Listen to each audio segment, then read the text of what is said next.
The holding center smelled of disinfectant and fear. Kirithis pressed her youngest child closer to her chest, feeling the rapid flutter of Nyx's jewel hearts against her ribs.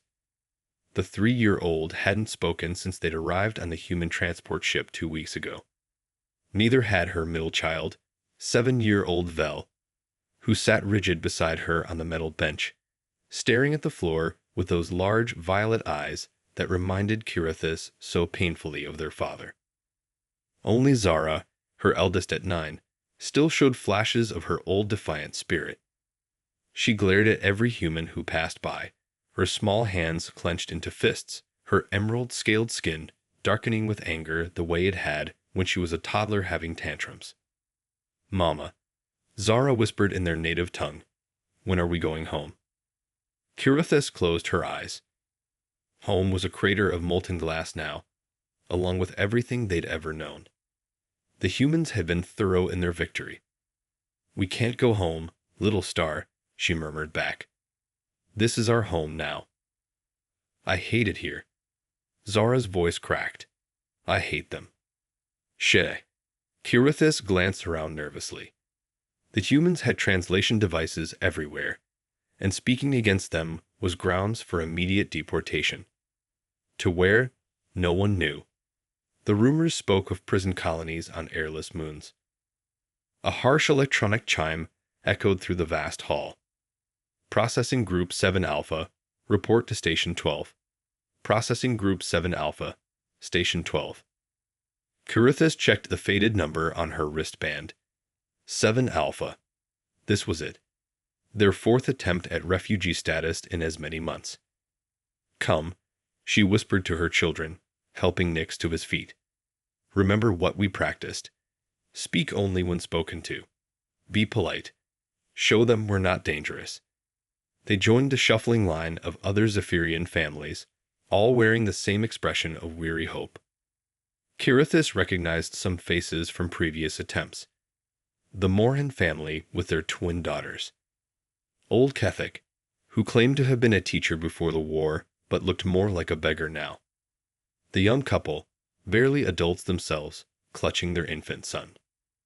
How many times had they all stood in lines like this? How many times had they been rejected? The processing station was a sterile white booth with a human official behind reinforced glass. He looked tired, bored, the kind of expression Kirithis had seen on the faces of workers in the food distribution lines. This was just another job to him. Her family's survival was just paperwork. Application number. His voice came through speakers with a metallic echo. ZR 45,891 Delta. Kirithis replied in carefully practiced English. The human's fingers moved across a holographic display. His expression didn't change, but something in his posture made Kirithis' stomach clench. "Says here, this is your 4th application for refugee status." "Yes, sir." Previous applications denied due to, he scrolled through data. Lack of verifiable persecution, inability to prove non-combatant status, and failure to demonstrate integration potential. He looked up at her with cold eyes. "What makes you think this time will be different?" Kirithis had rehearsed this answer 100 times. "My husband was a librarian, sir. A keeper of historical texts. He never fought in a war. We lived in the civilian sectors. When the bombardment came, we lost everything. We have nowhere else to go. Your husband's employment records were destroyed along with your city's data centers. We have no way to verify his occupation. I have witnesses. Other survivors who knew him. Other refugees making similar claims." The human's tone suggested what he thought of such testimony. "Mrs. Kirithis, I'm going to be frank with you.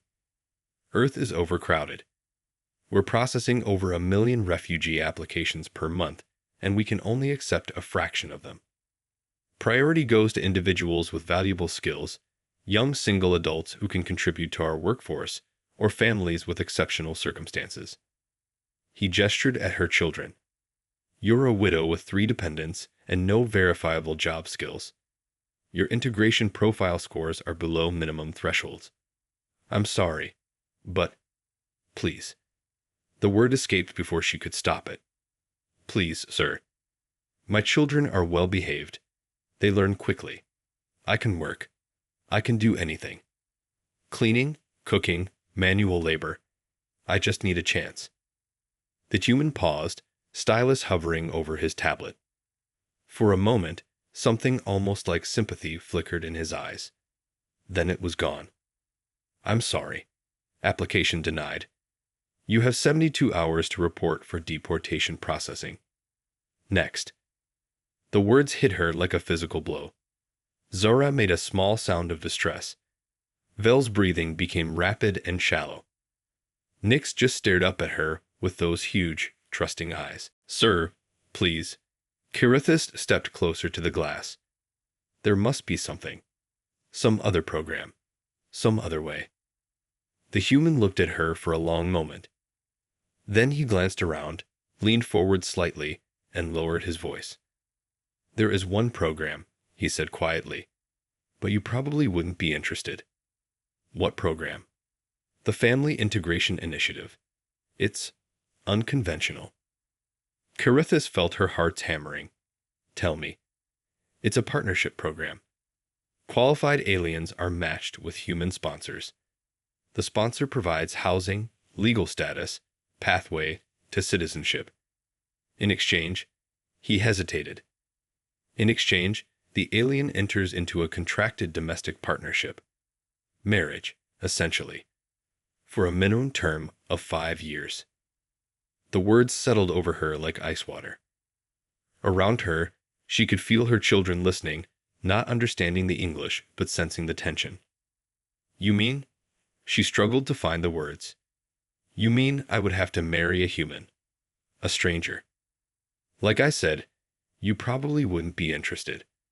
It's a very specific program with very specific requirements. He was already reaching for the next file. Next applicant, please step forward. Wait. Kirithis's voice was barely a whisper. Wait. I want to know more. The human looked surprised. He glanced at her children, then back at her face. You're serious? She thought of the deportation ships. The rumors of what happened to families who were sent away. The prison colonies. The separation centers where children and parents were housed separately. She thought of her husband's final words to her as the human bombs fell. Keep them safe. Whatever it takes, keep our children safe.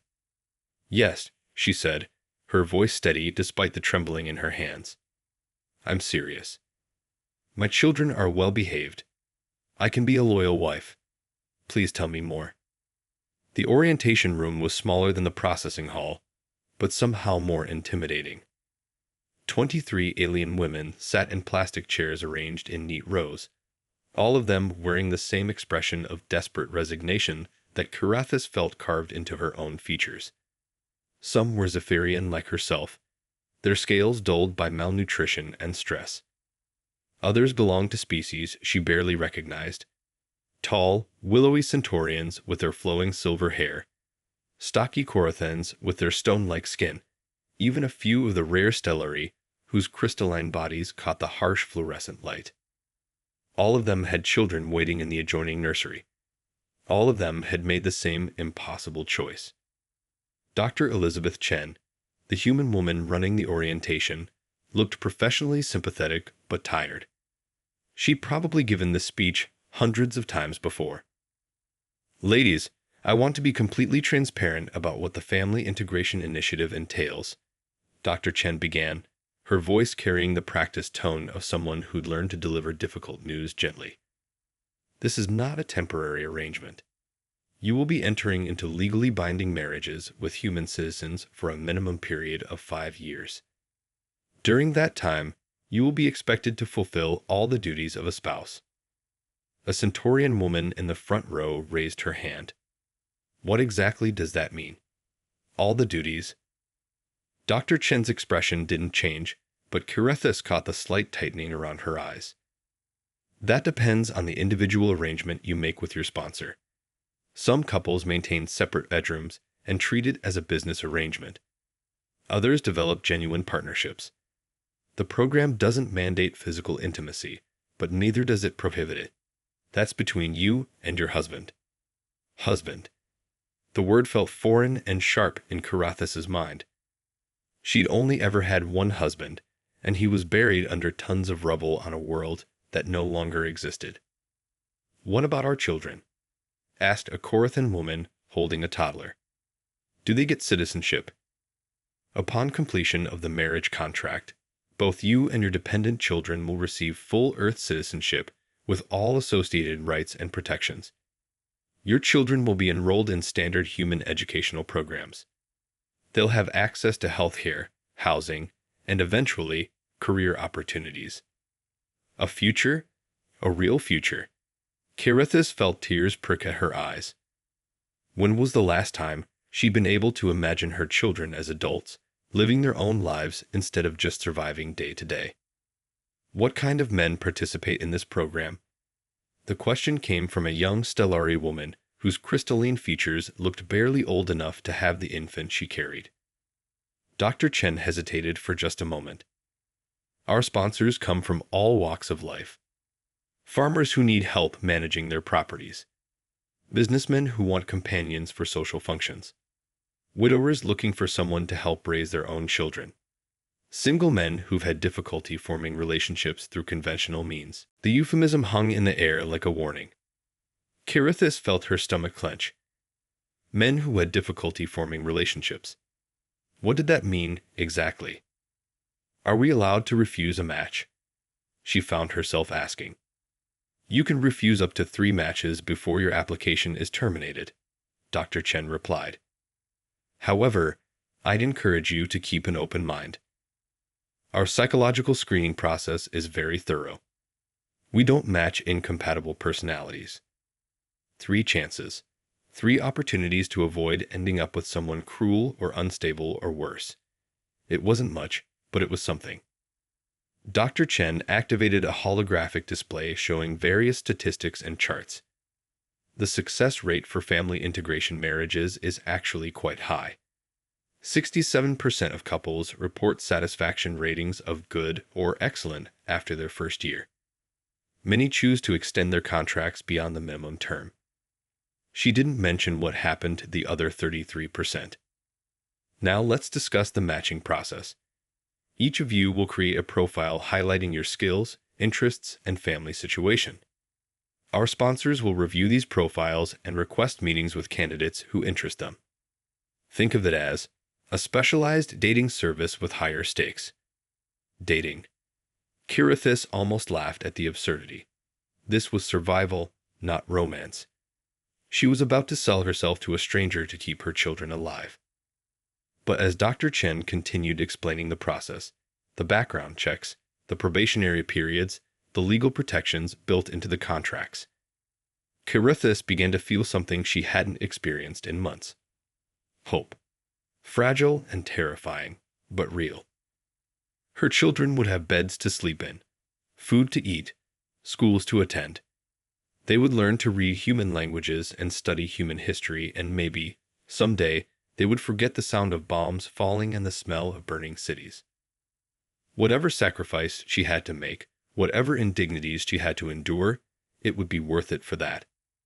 After the orientation, they were taken to individual counseling sessions. Carathis found herself in a small office across from a human psychologist named Dr. Martinez. He was older, with kind eyes and gentle hands that reminded her painfully of her father-in-law. "Tell me about your children," he said, and something in his tone made her think this wasn't just professional curiosity. Zara is 9. She's angry, defiant. Before the war, she was at the top of her class in mathematics and stellar navigation. Now she barely speaks. Vel is 7. He was always quiet, but now... Carathis struggled for words. Now he's like a ghost. He goes through the motions of eating and sleeping, but there's nothing behind his eyes. And Nix is 3. He used to laugh constantly. Used to sing little songs while he played. I haven't heard his voice in weeks. Dr. Martinez made notes on his tablet. They've experienced significant trauma. That's understandable. With proper counseling and a stable environment, children are remarkably resilient. They can heal. Can they? Kirithis leaned forward. Can they really forget what they've seen? What they've lost? They may never forget completely, but they can learn to live with their memories instead of being haunted by them. That's what healing looks like, not forgetting, but finding peace. He asked her more questions about her own trauma, her fears, her expectations, about what kind of man she thought she could tolerate living with, about what she was willing to do and what she absolutely would not do. I need you to understand something, Dr. Martinez said finally. The men who participate in this program, they're not necessarily bad people. Some of them are genuinely lonely and looking for companionship. Some are pragmatic and see it as a mutually beneficial arrangement. But some, he paused. Some of them have specific ideas about what they're owed, about what alien wives should be like: submissive, grateful, exotic. Kirithis felt her scales ripple with disgust. And you let these men participate. We screen for violent tendencies and criminal backgrounds, but we can't screen for every form of prejudice or every unhealthy expectation. That's why you need to be careful. Trust your instincts. If something feels wrong about a potential match, don't ignore that feeling. That evening, back in the family housing unit she shared with 17 other refugees, Kirithis sat with her children on the narrow cot that served as their bed. She'd brought them small portions of the synthetic protein and vegetable paste that served as dinner, but none of them showed much interest in eating. "Mama," Zara said quietly, "some of the other children are saying their mothers are going to marry humans. Is that true?" Kirithis looked into her daughter's intelligent eyes and made a decision. Her children deserved honesty, even if the truth was difficult. "Yes, little star. Some of us are." "Are you going to marry a human?" "I might." Would that be okay with you?" Zara was quiet for a long time. When she finally spoke, her voice was small and uncertain. "Will he be nice to us?" "I hope so. I'll try very hard to find someone who will be kind to all of us." "Will we have to call him Papa?" The question hit Kirithis like a physical blow. She pulled Zora closer, feeling the child's thin body trembling slightly. "No, baby. No one will ever replace your father. This would be different. Like having a guardian. Someone who helps take care of us." Vel spoke up for the first time in days. "I don't want a new papa." "I know, sweetheart. I know." They fell asleep eventually, the 3 children curled around her like she was their anchor to safety. Kirithis stared at the ceiling and tried to imagine what kind of man would want to marry a refugee widow with 3 traumatized children. What kind of man would see that as an attractive proposition? The answer terrified her. But as she listened to her children's breathing, felt their small hearts beating against her, she knew she would go through with it anyway. She would smile and be grateful and pretend to feel whatever emotions her future husband wanted to see. She would play whatever role she had to play. Because the alternative was watching her children disappear into the darkness of a deportation ship, and that was a fate she could not accept. Tomorrow, she would begin creating her profile. Tomorrow, she would start the process of finding someone to save them. Tonight, she would hold her children and pretend that everything would be okay. The profile creation session felt like participating in her own auction. Kirithis sat in front of a camera while a human technician adjusted lighting and coached her on how to smile naturally. Behind the camera, Dr. Chen held a tablet full of prompts designed to showcase her desirable qualities as a potential wife. "Tell us about your domestic skills," Dr. Chen prompted. Kirithis cleared her throat and tried to keep her voice steady. "I am experienced in household management. I can cook traditional Zephyrian cuisine as well as basic human foods. I maintained our family home for 12 years and am skilled in cleaning, organizing, and childcare. I learn quickly and am willing to adapt to new methods. The words felt hollow and degrading, but she forced herself to continue. This was for her children. Everything was for her children. What are your hobbies and interests? I enjoy reading, particularly historical texts and literature. I have some knowledge of xenobotany, the study of alien plant life. I used to tend a garden before. She swallowed hard. Before the war, I find working with growing things peaceful. Excellent. Now, tell us about your children. This part was easier. When Kirethis spoke about Zora's intelligence, Vel's quiet thoughtfulness, and Nyx's sweet nature, her voice took on genuine warmth. She saw the technician nod approvingly. Maternal devotion, it seemed, was considered an attractive quality. Finally, Dr. Chen said, "Tell potential sponsors what kind of partnership you're looking for." Kirethis had rehearsed this answer, but it still felt like swallowing glass. I am looking for a kind and stable man who will treat my children and myself with respect. I understand this is a practical arrangement, but I hope we can build a relationship based on mutual understanding and partnership. I am grateful for this opportunity and committed to being a loyal and supportive wife. The words tasted like ashes, but they were what the humans wanted to hear. Grateful, loyal, supportive. Never mind that she was selling herself out of desperation, not gratitude. After the recording session, Dr. Chen walked her through the matching system. Kirethis' profile would be uploaded to a secure database accessible only to pre-approved sponsors. Men could view her information, including photos, background details, and her recorded interview. If they were interested, they could request a meeting. How long does the process usually take? Kirethis asked. It varies. Some women receive interest within days. Others wait weeks or months. It depends on many factors: age, appearance, number of children, perceived compatibility with human culture. Dr. Chen didn't need to say what they both knew. Older women with multiple children faced longer waits and fewer options. Kirethis was 34, no longer young by human standards, and came with 3 dependents. She was not a prize candidate. That evening, she called her children to her bunk and tried to explain what came next. "There are some human men who might want to meet us," she told them carefully.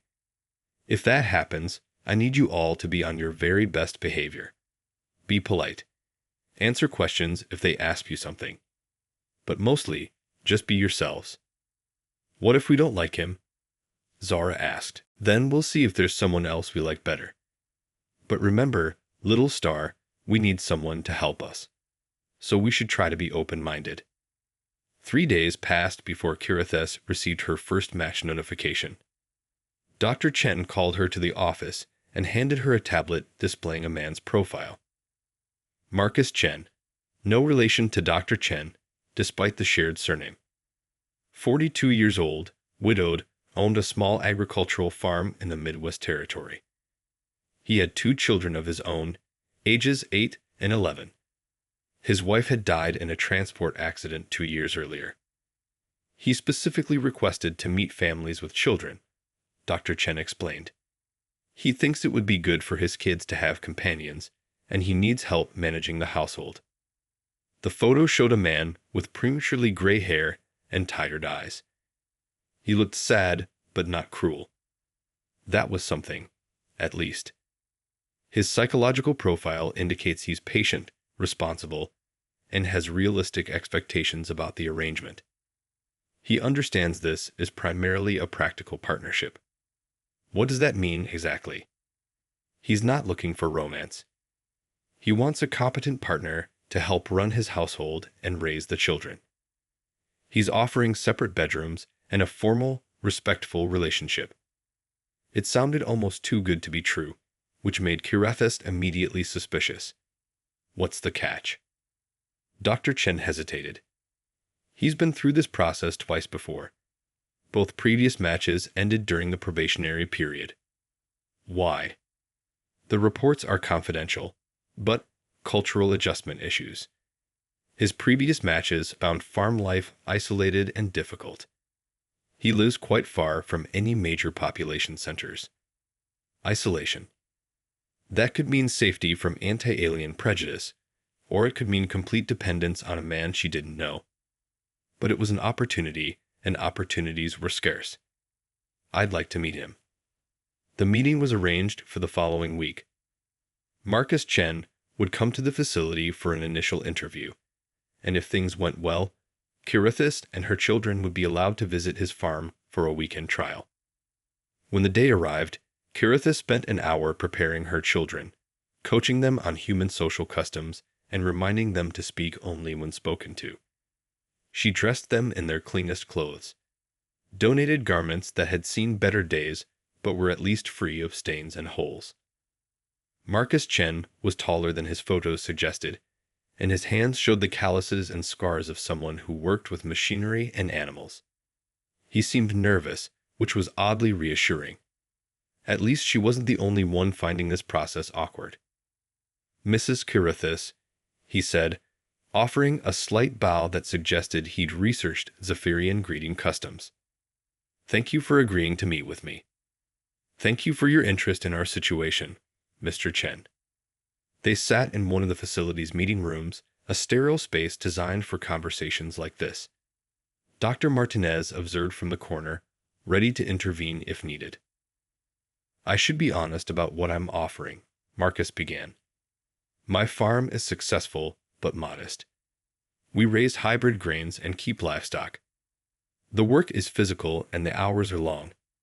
The nearest town is 20 kilometers away, and it's not particularly welcoming to non-humans. At least he was being direct.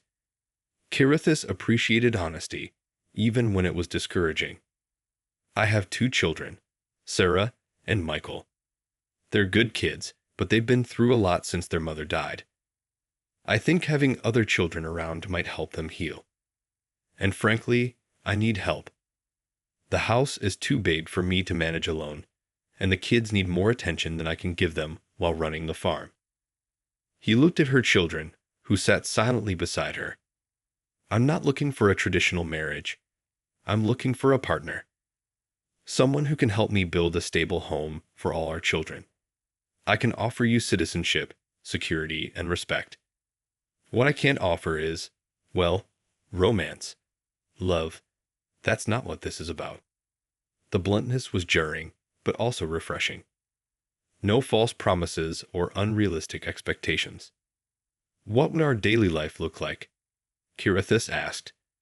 Sarah and Michael are in school during the day, though it's distance learning through the net.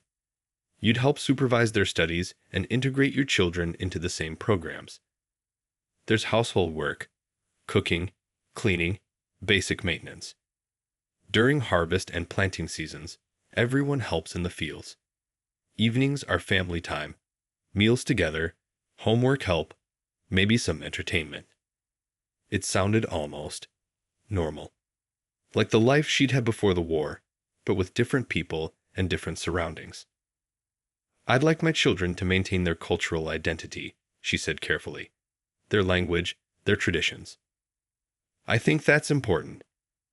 My kids could learn about Zephyrian culture, might broaden their perspectives. They talked for another hour, discussing practical details like sleeping arrangements, household budgets, and education plans. Marcus asked thoughtful questions about her children's personalities and needs. He seemed genuinely interested in making the arrangement work for everyone. When the formal interview ended, Marcus crouched down to her children's eye level. What do you like to do for fun? He asked Zara. She glanced at her mother before answering. I used to like mathematics, and I liked watching the stars.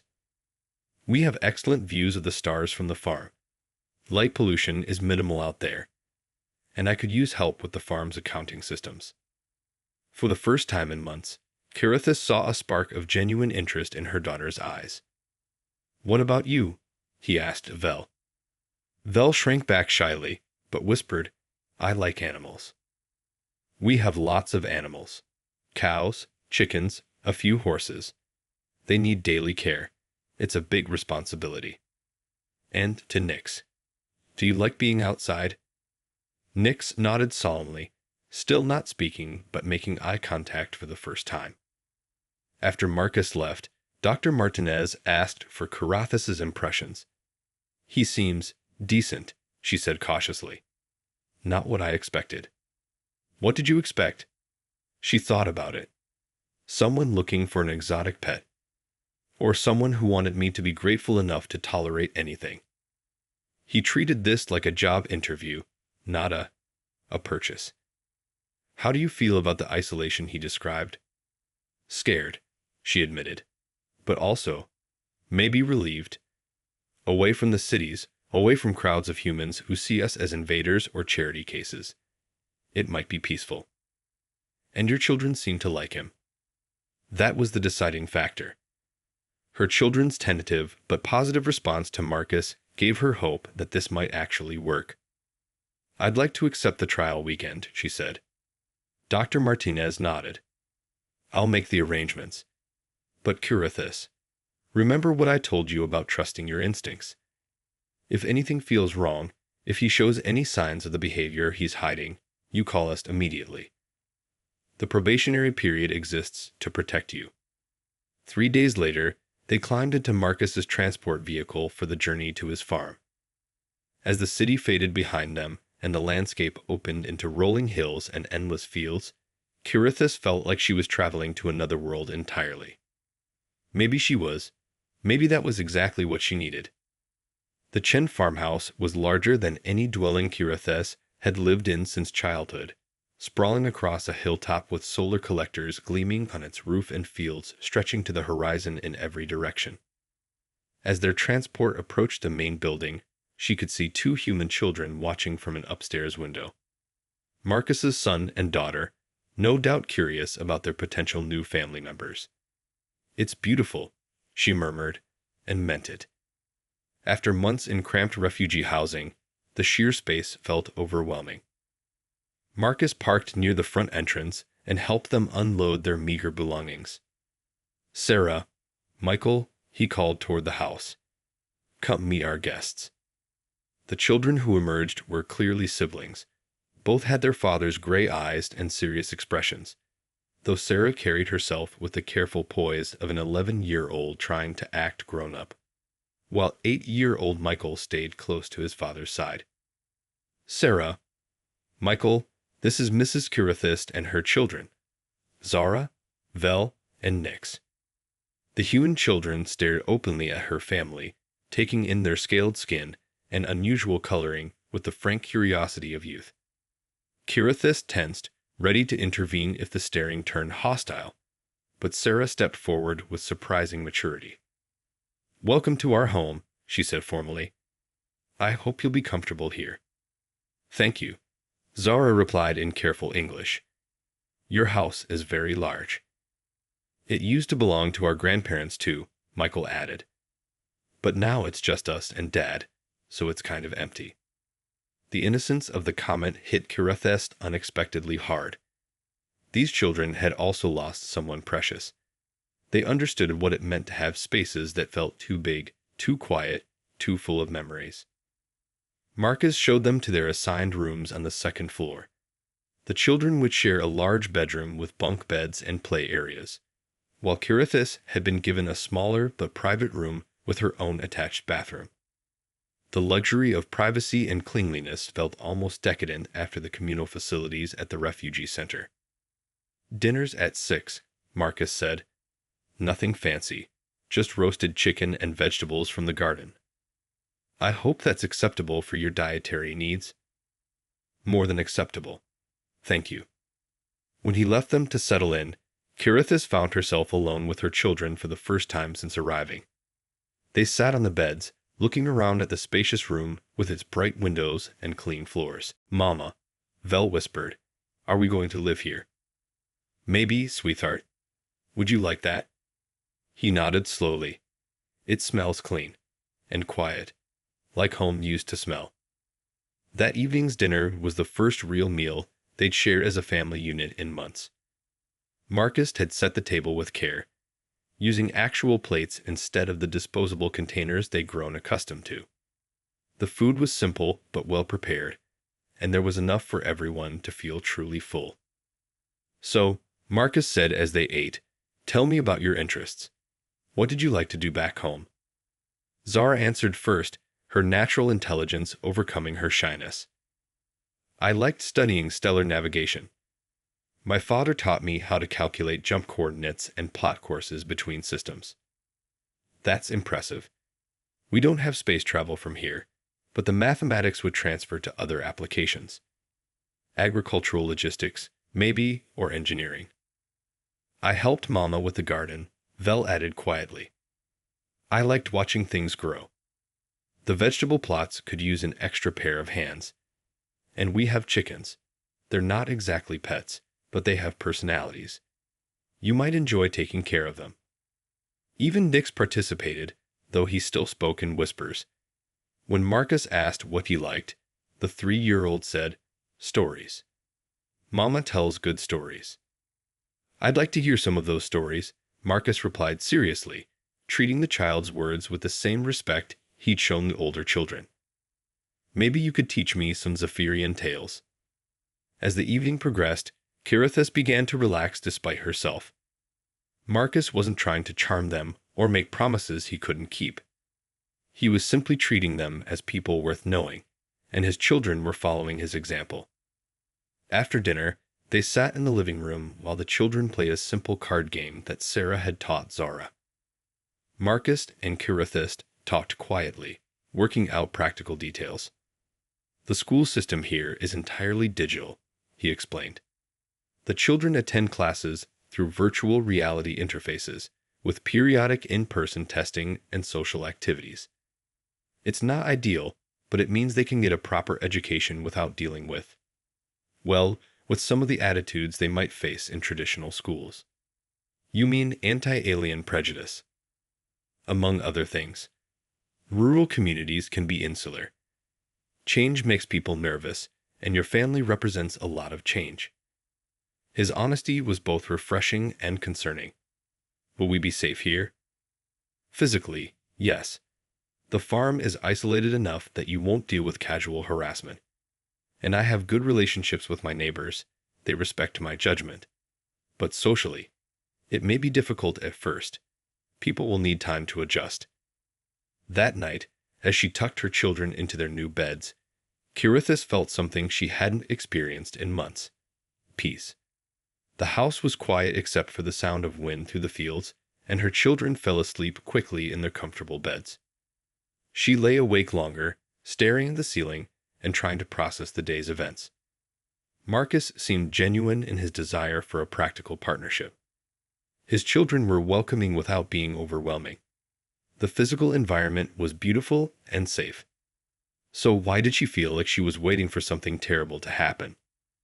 The next morning brought her first real test. Marcus woke them early to help with the daily farm chores, explaining that everyone in the household was expected to contribute according to their abilities. "It's not punishment," he assured them as they walked toward the animal enclosures. "It's how families work. Everyone has responsibilities." Vel gravitated immediately toward the chickens, his face lighting up as the birds flocked around him. Sarah showed Zara how to collect eggs, while Michael helped Nix scatter feed. Kirithis found herself working alongside Marcus to repair a section of fencing, their conversation naturally flowing between practical concerns and cautious personal revelations. "My wife loved this place," Marcus said as they worked. "She grew up on a farm, understood the rhythms of rural life. I wasn't sure how someone from a city background would adapt." "I'm adaptable," Kirithis replied, perhaps more defensively than she'd intended. "I have to be. I didn't mean to suggest otherwise. I want this to work. For all of us.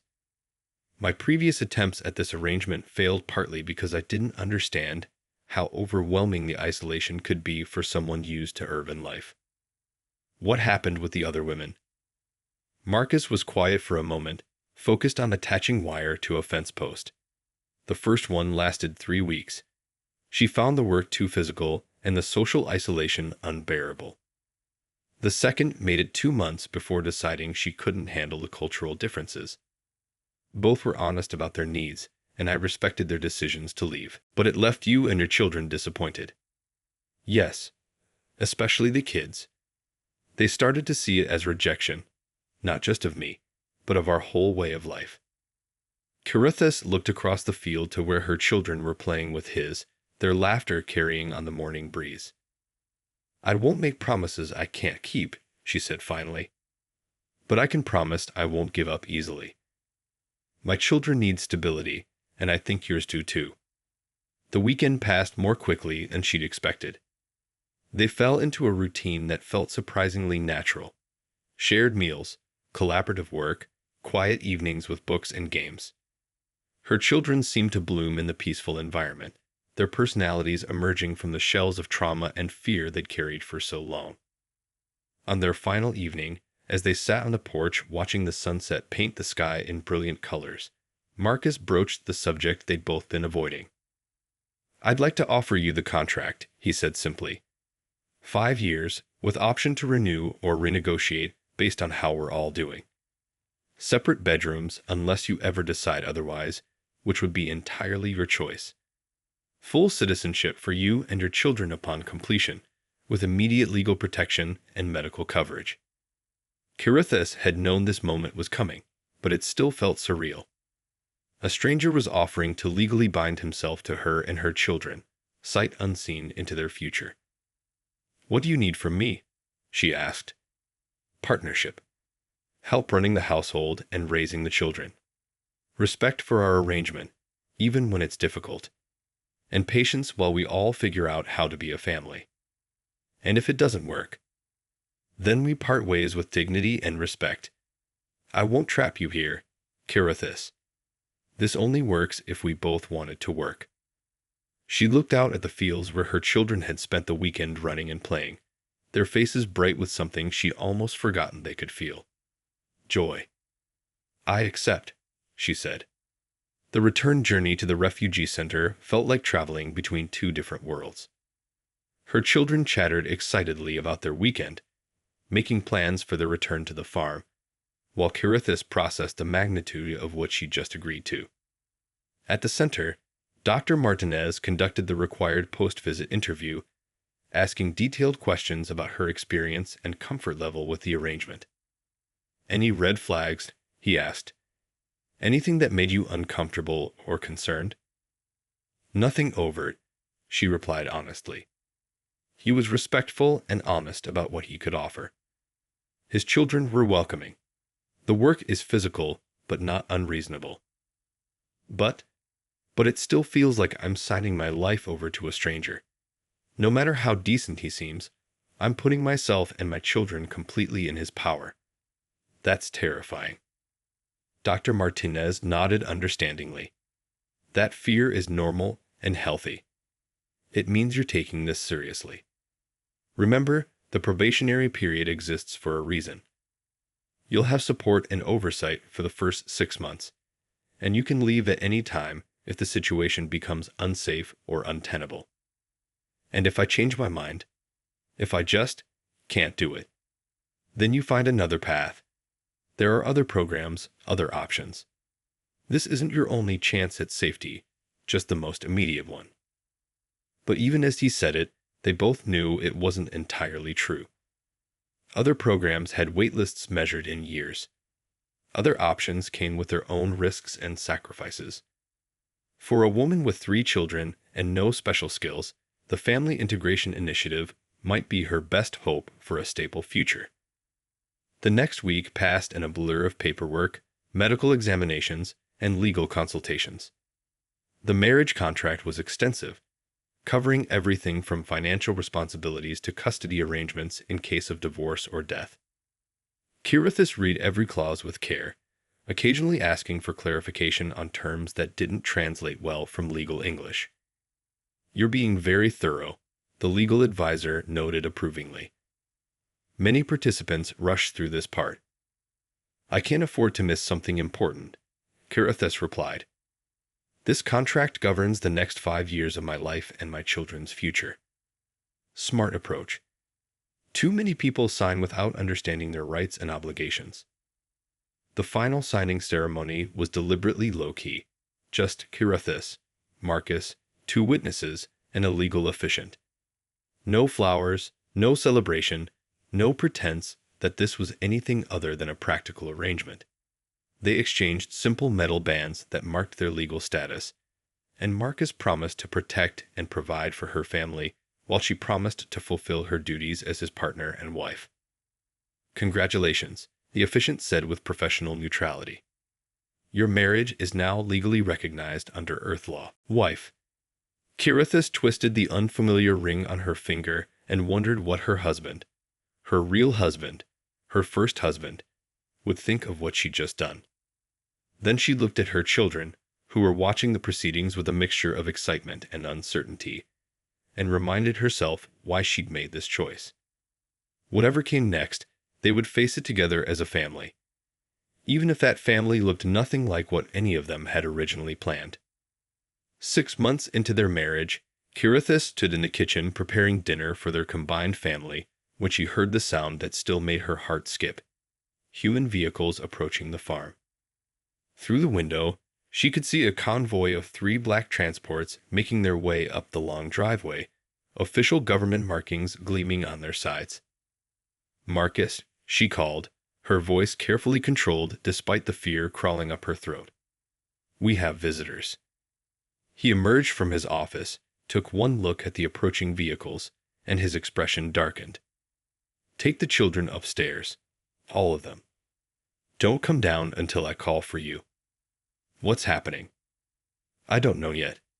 But government convoys don't make social calls." Kirithis herded the 5 children up the stairs, her mind racing through possibilities. "My children are well behaved. I can be a loyal wife to you, human. Desperate widow's plea." Whatever came next, they would face it together as a family, even if that family looked nothing like what any of them had originally planned.